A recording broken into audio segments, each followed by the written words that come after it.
क्या हम बोले महाराज जी की कृपा। आज सुबह की घटना बता रहे हैं और कहीं का नहीं, इसी सत्संग स्थल का घटना है और इस पर आप लोग विचार भी कर सकते हैं। ये सत्संग लगभग 2 महीना से हो रहा है। 2 महीना में 8 अखबार तो पढ़ा ही होगा। आप लोग जानते हैं कि 8 अखबार पढ़ा होगा। 8 अखबार में हम लोग यही जानते थे कि चलो 10 आदमी, 15 आदमी, 20 आदमी आएंगे लोग और हम लोग महाराज जी पर छोड़ देते थे कि जो करना है आपको करना है, हम लोग एक माध्यम है बस। अब हमारी मर्यादा आपको रखना है। होता है ना कि माँ बाप अगर समझदार होते हैं तो बेटा बेटी अगर गलती भी करता है, अगर एक गलती कर दिया तो उसको माफ कर देते हैं, सजा नहीं देते हैं, माफ कर देते हैं। आज देखिए कहां से महाराज जी का कृपा हुआ। आप लोग देखे होंगे कि हर अतवार के अतवार हम लोग 1.25 किलो लड्डू और 2 दर्जन केला लेकर आते थे। नियम था कि आधा किलो 2 दर्जन केला और 1.25 किलो लड्डू लेकर प्रसाद के रूप में आते थे। आज सुबह सत्संग जहाँ सत्संग हो रहा है वहाँ के जो उत्तराधिकारी जो हमारे चौबे जी के पुत्र हैं सोनू बाबू, राज सुशील बाबू पहुंचे थे, स्टेशन पर मुलाकात हुआ था और आज सुबह 6 बजे उन्होंने फोन किया, 6:30 बजे कि प्रसाद आप लोग मत लीजिएगा, हम केला खरीद कर रख दिए हैं। हम लोग बोले कि प्रसाद तो लेकर के हम लोग आ गए हैं, क्योंकि सुबह 5 बजे उठना है और सीधे संतोषी माता के मंदिर पर और उसी रास्ते से प्रसाद ला करके हम लोग रख कर घर जाते हैं। और आज देखिए, आज कम से कम 26, 27, 30 लोग हैं। महाराज जी ने कहा कि अरे पुत्र तू 24 केला लेकर जाएगा और आज कम से कम आएंगे 30-35 लोग। आखिर 30-35 लोगों को प्रसाद अगर घट जाएगा तो कोई क्या कहेगा? कहेगा ना कि सत्संग में जाने से क्या फायदा कि जब प्रसाद ही नहीं मिला। तो आज हमारे गुरुदेव ने ऐसी प्रेरणा दी सोनू बाबू को कि उन्होंने घर का केला ला करके यहाँ रख दिए कि और कुछ नहीं तो ज्यादा से ज्यादा लोग जितना भी आएंगे कम नहीं होगा। इसको आप क्या कहेंगे? जो व्यक्ति आज तक कुछ नहीं लाया और आज के दिन लाया, वो भी तब लाया कि जब आवश्यकता से ज्यादा लोग पहुंचने वाले हैं। इसको क्या कहेंगे आप? घर में डेली खाना 2 आदमी का बनता था और लड़की को जिस बच्ची को बोला गया कि जाओ खाना बना दो, उसने 4 किलो आटा सान करके रोटी बना दिया। माँ गई, बोली कि क्या कर दिया तूने, पूरा रोटी थाप दिया, इतना रोटी कौन खाएगा? तब तक पता चलता है कि उसका मामा और फूफा सब लोग साथ पहुंच गए रूम पर। अब आप बताइए कि उसको क्या कहेंगे? परमात्मा का कृपा कहेंगे ना। आप घर जाते हैं, अगर जाने से पहले वहां सारा कार्य हो जाए तो आप कहेंगे ना कि चलो मेरे जाने से कोई नुकसान नहीं हुआ। से वही चीज ये दुबे जी का वादा है कि जिस दिन आप लोगों का 60 अतवार होगा ना, उस दिन आप लोग कहिएगा कि दुबे जी वास्तव में आपने बताया था, मेरा बेटा इतना दिन से बीमार था, मेरे पति चुपचाप बैठे थे घर पर, कोई काम नहीं था, कोई रोजगार नहीं मिल रहा था। ये मेरा दावा है कि रोजगार मिलेगा और घर में सुख समृद्धि आएगी। ये मात्र आपका जो 1 घंटा का समय है, ये साक्षात्कार परमात्मा के सानिध्य रजिस्टर हो रहा है, ये व्यर्थ नहीं जाएगा। ये देखिए हमारी बहन है, गुरु भाई गुरु बहन है महुआरी, यहाँ से 20 किलोमीटर है, लेकिन वहां से चल करके आई है। क्यों आई है? आदि ये भुक्तभोगी हैं, इनको कोरोना हुआ था, इतना मैदान में थी, लेकिन हमने महाराज जी से कहा कि महाराज जी अगर इनमें थोड़ा भी भक्ति है तो इनको आप ठीक कर दीजिए। और आज उसी का परिणाम है, कितना दूर से चल करके आ रही है ना, अगर नहीं आ रही है तो सबसे बड़ी बात है भरोसा। आप भरोसा करें, कभी आप दुखी नहीं होंगे। और रहा सवाल महाराज जी की कृपा, तो खुद कहते हैं कि मेरे पथ पर चल कर देखो, तुझे राजा न बना दिया तो फिर कभी कहना मुझे। ये दावा है दुबे जी का। कहीं जाएंगे नहीं ना, हम तो यही रहेंगे। अरे जब तक है महीना 2 महीना 6 महीना साल भर, जब तक सत्संग हो रहा है तब तक तो हम नहीं जाएंगे कहीं।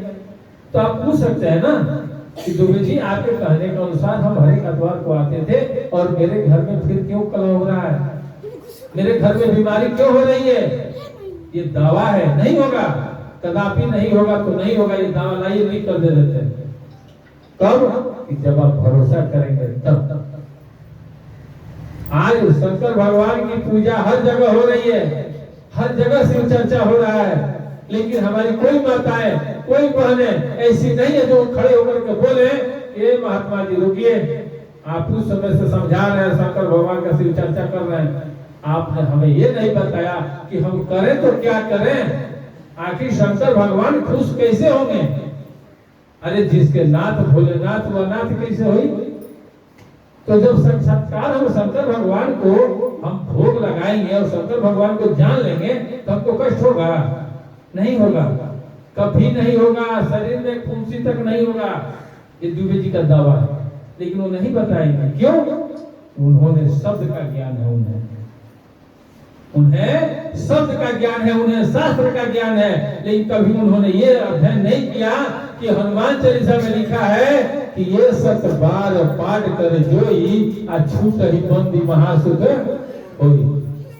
आप लोग पढ़े हैं ना, कभी इसमें लिखा है ना हनुमान चालीसा में है लाइन कि जो 7 बार पाठ कर कोई अछूती बंदी महासुख होई। यानी जो हनुमान चालीसा का पाठ 100 बार कर देगा उसका सारा दुख दरिद्र दूर हो जाएगा। इसका अर्थ यही है। लेकिन ये बताइए कि कौन ऐसा व्यक्ति है कि जो 100 बार से कम किया हो पाठ ऐसा? लाखों लाख लोग करता है ना, नित्य करता है, फिर भी करने के बाद पूजा पाठ करने के बाद उसकी दिनचर्या में लग जाता है कि कहां से कैसे होगा। और यहाँ कहा जाता है कि ये 7 बार पाठ कर जोई अछूते बंदी महासुख होई। ये दुबे जी का वादा है कि जिस तरह से उसने लिखा है, अध्यात्म में जब तक नहीं जाइएगा तब तक उसको समझ नहीं पाइएगा। हमने पहले भी कहा था कि कोई रोटी दे देगा खाने के लिए तो उससे पेट तो भर जाएगा, लेकिन उसके बाद अगर वो चला गया तो रोटी आपको बनाने का जब ढंग नहीं होगा तो आप मर जाइएगा, भूखे मरेंगे ना। तो रोटी नहीं चाहिए। हमारे महाराज जी बोलते हैं कि रोटी मत लो किसी से, अरे लेना है तो गेहूं का दाना ले लो। जब गेहूं लोगे तो उसको फसल तैयार करोगे, तुम्हें मालूम होगा कि गेहूं कैसे हम बीज को बोएंगे, कैसे मिट्टी को तैयार करेंगे, कैसे उसको काटेंगे, कैसे पीटेंगे, कैसे उसको ऊपर में कूदेंगे, कैसे उसको धूप में पसारेंगे, कैसे उस मशीन पर जाएगा, आटा पीस करके आएगा, चलनी से चाल करके उसको हम रोटी बनाएंगे और तब खाएंगे, तब ले जानेंगे कि रोटी क्या चीज होता है।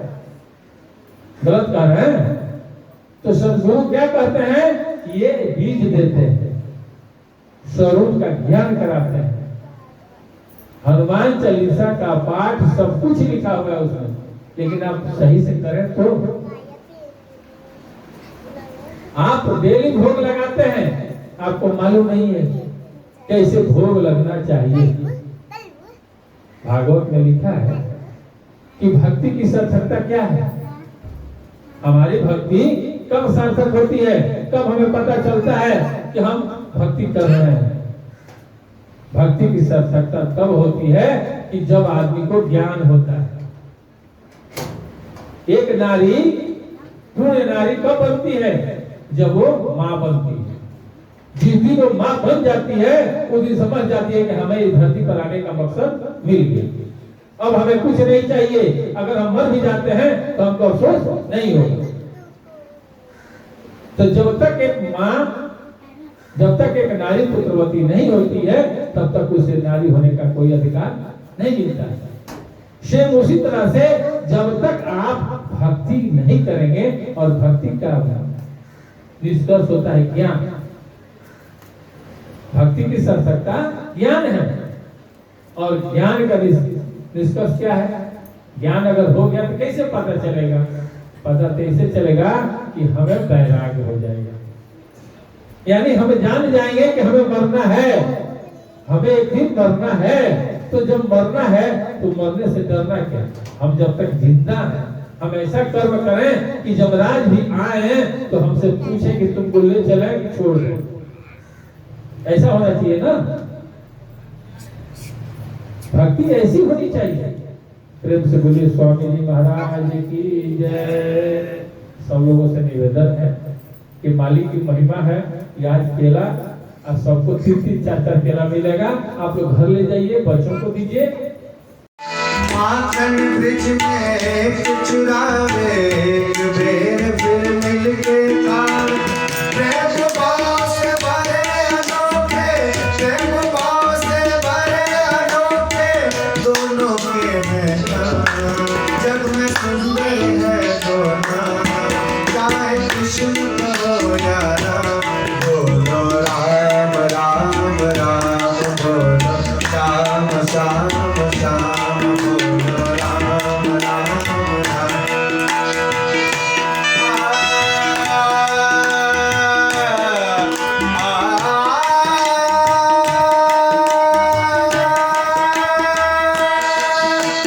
सारे पामा पामा रे मारे सारे सारे सारे पामा रे पामा रे सारे पामा पामा रे मारे ले ले ले सा सा सा ले ले सा रे सा सा सा ले सा रे सा सा सा रे रे सा सा सा रे रे मामा रे मामा मामा पापा पापा पापा ले ले पानी में ले सारे पामा रे सा सा रे